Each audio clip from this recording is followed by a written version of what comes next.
No Davide, kúkal som to posledné video a ja ako stále nechápem, že aký ty máš problém s tými číslami, že ty určuješ, akože kto si s tebou zaslúži a nezaslúži zápasy. Ty si musíš takisto uvedomiť, že máš z posledných zápasov nejaké prehry a tým rebríčkom skrátka klesáš nižšie a je úplne normálne, že nejaký fighter nižšie od teba postavený si na teba verí a že ťa chce vyzvať. To je úplne bežná vec.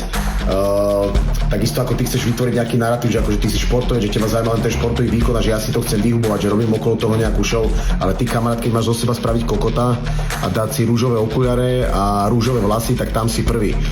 Však ty máš na nástupovku Baywatch, máš rúžové Versace okuliare a dávaš si pred zápasom rúžové vlasy, pritom bežne v živote rúžové vlasy ty nenosíš, však ty si chodiaci gíč, kamarát. Ty takisto naháňaš pozornosť na takýchto ako povrchných pičovinách, takže ako neviem, o čo ti ide.